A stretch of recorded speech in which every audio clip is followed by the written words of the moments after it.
जय सिया राम। जय हो गणपति महाराज की, जय हो गुरु जी महाराज की, जय हो माता सरस्वती। प्यारे राम भक्तों, पिछली वीडियो में मैंने आपसे कहा था कि प्रभु राम नाम का जब भी हमारे जीवन में वर्षा होने लगे हमें उन्हें तभी ग्रहण कर लेना चाहिए। मेरी वीडियो को आप क्लिक ना करके पूरी सुने, क्योंकि पता नहीं प्रभु किस वेश में किसके द्वारा अपनी बातें आप तक पहुंचाना चाहते हो। मैं ये नहीं कहती कि मेरे द्वारा कहना चाहते हैं, अपितु मैं यह कहना चाहती हूँ जो भी प्रभु राम नाम की बात आप तक पहुँचे उसे आप अपने जीवन में ग्रहण करें और अपने गुरु महाराज का नाम लेकर किसी भी मुसीबत और कठिनाई से अपने अड़ग निश्चय से ना डिगें और हमेशा हर मुसीबत का सच्चे दिल से सामना करें। अपने प्रभु को ध्यान में रखें और अपने गुरुजी महाराज का साथ लें। देखें कैसे जैसे तिनके का सहारा लेकर नाव भव सागर से पार हो जाती है, उसी प्रकार आपकी नैया भी भगवान का नाम लेते किस तरह मुसीबतों से पार हो जाएगी। जय सिया राम। गारी मधुरेश्वरे देहि सुंदरी विज्ञ वचन सुनावहि। भोजन करे है सूर्य अति विलंबु विनोद सुनी सचु पावहि। जेवती जो बड़ी यो आनंदु सो मुख कोठई न तेरे कहो। अचिवाई दीने पाने गवने बांस जह जाको रहियो। सब सुंदरी स्त्रियां मीठे स्वर में भगवान जी को गालियां देने लगी और व्यंग्य भरे वचन सुनाने लगी। देवगण विनोद सुनकर बहुत सुख अनुभव करते हैं, इसलिए भोजन करने में बड़ी देर लगा रही हैं, धीरे धीरे भोजन कर रही हैं ताकि और ज्यादा आनंद मिले।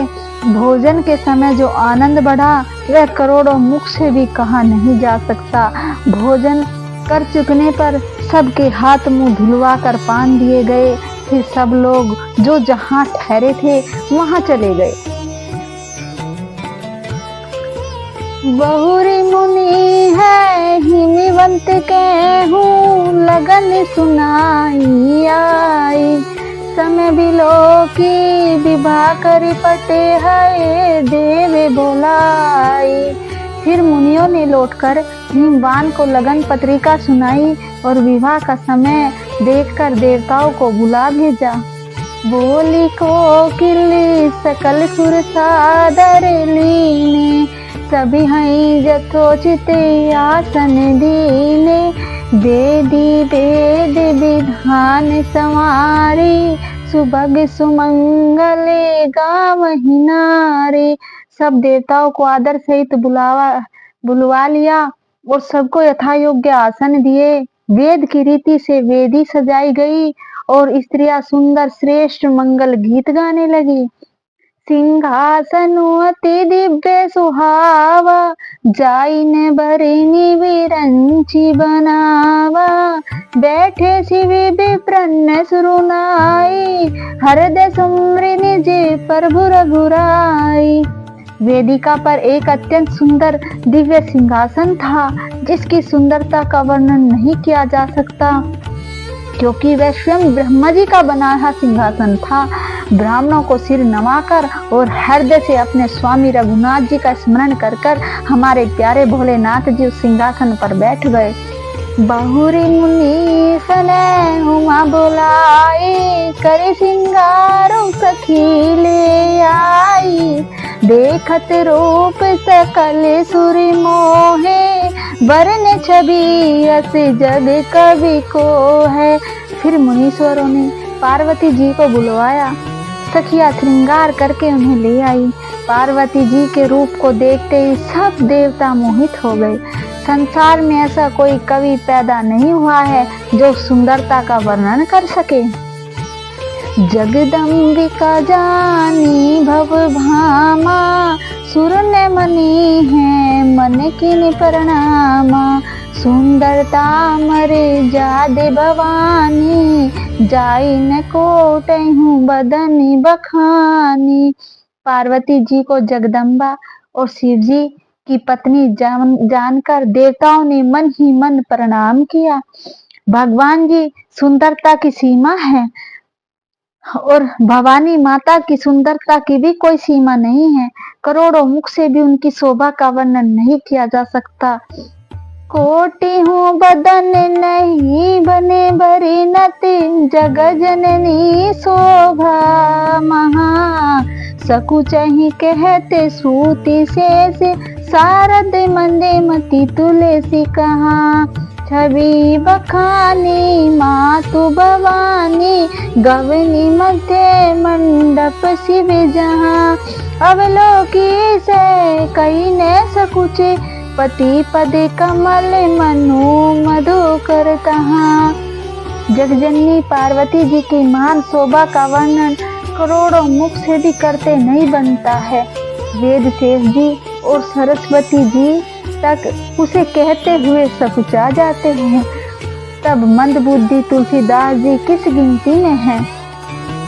सुंदरता और शोभा के खान हमारी माता भवानी मंडप के बीच में जहाँ शिव जी बैठे थे वहां गई। वे संकोच के मारे पति शिव जी यानी भोलेनाथ बाबा के चरण कमलों को देख नहीं सकती थी, परंतु उनका मन रूपी भोरा तो वहीं रसपान कर रहा था। मुनि अनुशासन गणपति पूजे शंभु भवानी, को सुनी संशय न करे जानी, सुर अनादि जिय जानी। मुनियों की आज्ञा से शिव जी और पार्वती जी ने गणेश जी का पूजन किया। मन में देवताओं को अनादि समझकर कोई इस बात को सुनकर शंका न करे कि श्री गणेश जी तो शिव पार्वती की संतान है, अभी विवाह से पूर्व वे कहां से आ गए। जसी विवाह के विधि श्रुति गाई, महामुनि सो सब करवाई। गही गिरी कुसे कन्या पानी, भव है समर्पी जानी भवानी। वेदों में विवाह की जैसी रीति कही गई है, महामुनियों ने वह सभी रीति करवाई। पर्वतराज हिमाचल ने हाथ में कुश लेकर तथा कन्या का हाथ पकड़कर उन्हें भवानी शिव पत्नी जानकर शिव जी को समर्पण किया। पणि ग्रहण जब कीन महेशा, हर से तब सकल सुरेशा। वेद मंत्र मुनि बड़े उच्चारहि, जय जय जय शिव शंकर सुर कहीं। जब महेश्वर भोलेनाथ जी ने पार्वती का पणि ग्रहण किया तब इंद्रादि सब देवता हृदय में बड़े ही हर्षित हुए। श्रेष्ठ मुनिगण वेद मंत्रों का उच्चारण करने लगे और देवगण शिव जी की जय जयकार करने लगे। बाजहि बाजन विविध विधाना, सुमन वृष्टि नभ भे विधि नाना। हर गिरजा कर भैउ विवाहु, सकल भवन भरी रहा उछाऊ। अनेकों प्रकार के बाजे बजने लगे, आकाश से नाना प्रकार के फूलों की वर्षा होने लगी और हमारे प्यारे शिव शंभु और हमारी जगजननी माता का विवाह हो गया। सारे ब्रह्मांड में आनंद ही आनंद छा गया। दासी दासी तुरग रथ नागा, धेनु बसने मुनि वश तु विभागा। अनेक भाजन भरी जाना, दाई दीन न जाई बखाना। दासी दास रथ घोड़े हाथी गाय वस्त्र और मणि आदि अनेक प्रकार की चीजें अन्न तथा सोने के बर्तन गाड़ियों में दहेज में लदवा दिए गए, जिनका वर्णन भी नहीं किया जा सकता। दाई दियो बहु भांति, पुनि कर जोरे हिम भूदर कहो। का देहूँ पूरण काम शंकर, चरण पंकज गई रहियो। सीमी कृपा सागर ससुर कर संतोषु, सब भांति कियो। पुनि गहे पद पथोज मयना, प्रेम परिपूर्ण हियो। बहुत प्रकार का दहेज देकर फिर हाथ जोड़कर हिमाचल ने कहा, हे शिव शंभु, हे शंकर भगवान, आप पूर्ण काम हैं, मैं आपको क्या दे सकता हूँ। इतना कहकर वे शिव जी के चरण कमल पकड़कर रह गए। तब कृपा के सागर हमारे श्री शंभू ने अपने ससुर का सभी प्रकार से समाधान किया। फिर प्रेम से परिपूर्ण हृदय से नैना जी ने शिव जी के चरण कमल पकड़ लिए और कहा, नाति उमाम में प्राण संग्रह किंकरी करे हूँ, क्षमे हूँ सकल अपराध अब होई परसने वरु देहु। हे नाथ, यह उमा मुझे प्राणों से भी अधिक प्यारी है। आप इसे अपने घर की टहलनी बनाइएगा और इसके सब अपराधों को अक्षमा करते रहिएगा। आप प्रसन्न होकर मुझे यही वर दीजिए। जय सिया राम। प्रभु का विवाह सुनकर आप सबके परिवार में जो भी समस्याएं हैं, भगवान शिव शंभू आपके परिवार की सभी समस्याएं दूर करे और आपके जीवन में मंगल ही मंगल हो, यही मेरी कामना है। जय भोलेनाथ, जय सिया राम।